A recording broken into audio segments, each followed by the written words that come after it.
Hello, दोस्तों बात करते हैं इंडियन ओवरसीज बैंक की 11-12% के आसपास की बेहतरीन रैली फ्राइडे को आई थी हमारे सामने। खबर ये थी कि बैंकिंग सेक्टर में अब इन बैंक्स को प्राइवेटाइज किया जाना है। कई सारे बैंक्स को यहाँ पर सिलेक्ट किया गया था। मैं आपको दिखाऊं अगर वो लिस्ट, तो आप देखेंगे कि यहाँ पर bank of Maharashtra, Indian overseas bank, central bank of India, Punjab and Sindh bank and UCO bank are selected to privatise.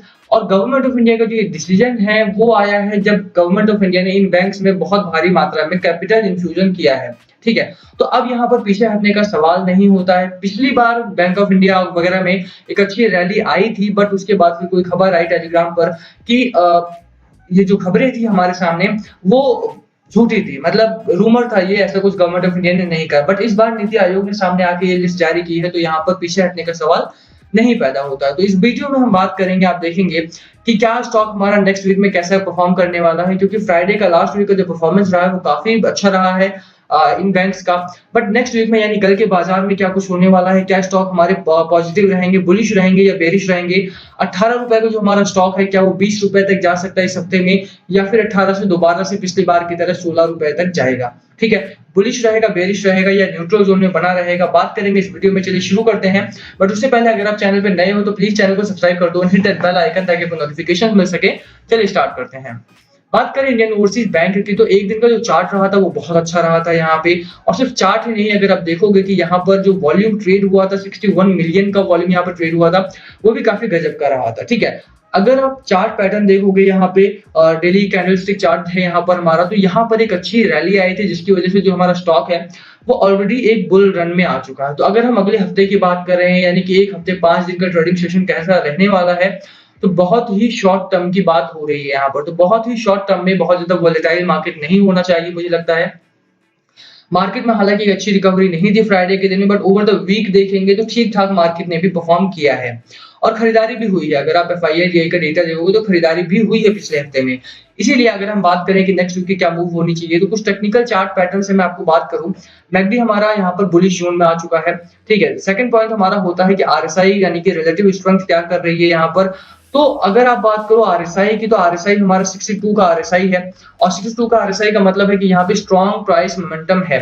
और स्ट्रॉन्ग प्राइस मोमेंटम से सीधा सा मतलब जाता है कि इन्वेस्टर्स का जो इंटरेस्ट है वो काफी बढ़िया है इस स्टॉक में। और अगर इन्वेस्टर्स का इंटरेस्ट अच्छा रहता है, इसका मतलब है कि यहाँ पे खरीदारी हो रही है, और खरीदारी जब तक होती रहेगी तब तक स्टॉक हमारा अपर साइड में बना रहेगा। गिरावट हुई थी, गिरावट के पीछे कारण दूसरे थे। अब देखेंगे तो यहाँ पर एक अच्छा वॉल्यूम ट्रेड हुआ था फ्राइडे को, और डिलीवरी परसेंटेज भी काफी बढ़िया है। यहाँ पर आप देखोगे 61 मिलियन वॉल्यूम ट्रेड हुआ था, 17 मिलियन शेयर्स यहाँ पर लॉन्ग टर्म के लिए बाय किए गए थे। 17 मिलियन शेयर्स बाय करने का मतलब है कि एक अच्छी रैली, एक अच्छा मोमेंटम, एक अच्छा बढ़िया तेज प्रॉफिट बनने की उम्मीद है। ठीक है, तो उसी प्रॉफिट के लिए आपको यहाँ पर स्टे करना है। मैं बात करूं अगर कि हमारा फाइनल कंक्लूजन क्या होना चाहिए नेक्स्ट वीक का, तो देखो मैकडी हमारा बुलिश जोन में है, RSI हमारा बेहतरीन है, डिलीवरी परसेंटेज बहुत बढ़िया बना हुआ है हमारा। एक इंपॉर्टेंट रेजिस्टेंस जोन जो था हमारा वो भी ब्रेक हुआ था, 16 रुपए 50 पैसे का एक स्ट्रॉन्ग रेजिस्टेंस जोन बन रहा था हमारा, जो काफी टाइम से यहाँ पर भी आप देखो तो यहाँ पर ब्रेक नहीं हो पा रहा था। इससे पहले भी कई बार मल्टी टाइम टच हुआ था, यहाँ पर ब्रेक नहीं हुआ था, बट इस कैंडल के आने के बाद ये रेजिस्टेंस जोन हमारा ब्रेक हो चुका है। तो जब भी रेजिस्टेंस ब्रेक होता है तो वहां के बाद एक अच्छी रैली आने की उम्मीद करते हैं हम। तो रेजिस्टेंस जोन हमारा ब्रेक हुआ है, मैकडी हमारा बुलिश जोन में है, RSI अच्छा है, डिलीवरी परसेंटेज बेहतरीन है, और इसी की वजह से नेक्स्ट वीक हमारा जो है वो बुल रन में रहने की आप पूरी उम्मीद कर सकते हो। ठीक है, कुछ टारगेट्स में बात करूंगा यहाँ पर, बट जैसे मैंने बोला कि यहाँ पर एक अच्छी रैली आने की उम्मीद है। खबरें भी बहुत अच्छी हैं, खबरों की भी अगर हम बात करें तो देखो खबरें भी हमारे सामने काफी अच्छी हैं यहाँ पर। ठीक है, नीति आयोग द्वारा एक मीटिंग की जाएगी इस हफ्ते में मोस्ट प्रोबेबली, और उसमें डिसाइड किया जाएगा कि कौन कौन से बैंक्स को हमारे प्राइवेटाइज किया जाना है। आप देखोगे the source said that according to NITI Aayog 4 to 5 PSBs have been suggested as potential candidates which will be discussed in the meeting, and the names could include Bank of Maharashtra and Indian Overseas Bank. According to the sources, state-owned general insurance companies apart from banks may also be taken for discussion. ठीक है, तो IDBI bank वगैरह भी लिया जाना है इनमें, इन 6 banks के अलावा, पर उसका भी डिस्कशन होगा, उसको भी बिडिंग यहाँ पर स्टार्ट कर दी गई है, उसके ऊपर उसको भी प्राइवेटाइज किया जाना है। हालांकि LIC के एम्प्लॉइज और जो नेशनल वाइड बैंक एम्प्लॉइज हैं हमारे, ऑल इंडिया बैंक एसोसिएशन के लोग जो हैं हमारे, वो स्ट्राइक पर है कि प्राइवेटाइज ना किया जाए। तो अगर बैंक ऑफ महाराष्ट्र या इंडियन ओवरसीज बैंक में भी इस तरह की कारस्तानी होती है, अगर इस तरह का स्ट्राइक होता है, तो इंडियन ओवरसीज बैंक जो है वो थोड़ा सा वोलेटाइल दिख सकता है, बट मोस्टली हमारा बुलिश रहने की उम्मीद आप यहाँ पर कर सकते हो। खबरें अच्छी हैं आपके सामने। ठीक है, प्राइवेटाइज की खबर के ऊपर हमारा स्टॉक तेजी से बढ़ा था, और अगर आप भी बोलो कि क्या प्राइवेटाइज ना होने के भी कोई चांसेस है, तो देखो यहाँ पर बहुत कम चांस है कि गवर्नमेंट ऑफ इंडिया अपने जो स्टेप ले लिया है गवर्नमेंट ऑफ इंडिया ने, कैपिटल इन्फ्यूज कर चुकी है गवर्नमेंट ऑफ इंडिया, और उसके बाद पीछे हट जाए।